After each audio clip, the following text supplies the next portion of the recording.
মূলত হচ্ছে মোদির বেতনভুক্ত কর্মচারী হিসেবে বাংলাদেশের রাজনীতি এই ভূখণ্ডের মধ্য থেকেই নির্ধারিত হবে। বিদেশের প্রেসক্রিপশনে বাংলাদেশের রাজনীতি নির্ধারিত হবে না।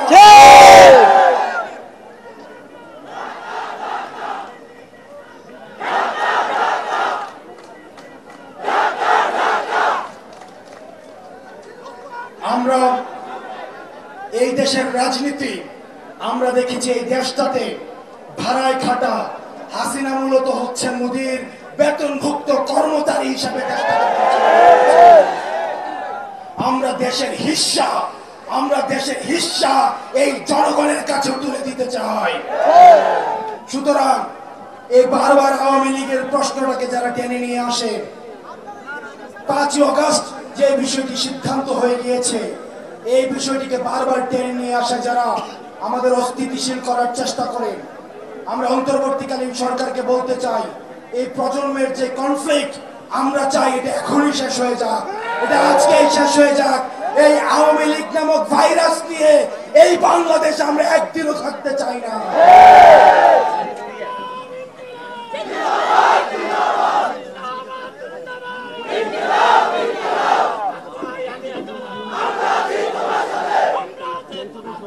প্রিয় সহযোদ্ধা, সংগ্রামী সহযোদ্ধা, আপনাদেরকে বলতে চাই, শেষ রক্তবিন্দু দিয়ে একজন ব্যক্তি যদি থাকে এখানে, All time Roma, you are so All time Roma, taste it, love it.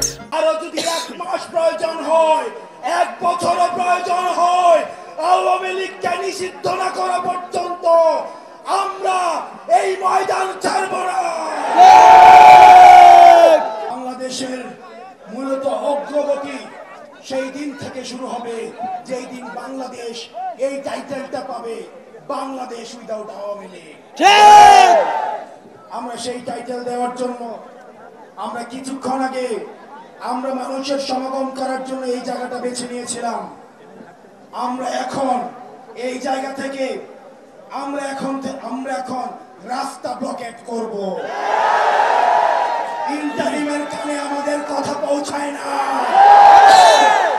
ইন্টারিমের কর্ণকহরে আমাদের আওয়াজ পৌঁছায় না, ইন্টারিমের কানে শহীদের আওয়াজ পৌঁছায় না, আহতদের আর্তনাদ পৌঁছায় না। আমরা এইখান থেকে এখন গিয়ে শাহবাগ অবরোধ করব। যতক্ষণ পর্যন্ত আওয়ামী লীগকে নিষিদ্ধ না করে, আওয়ামী লীগকে নিষিদ্ধ করে প্রজ্ঞাপন জারি করা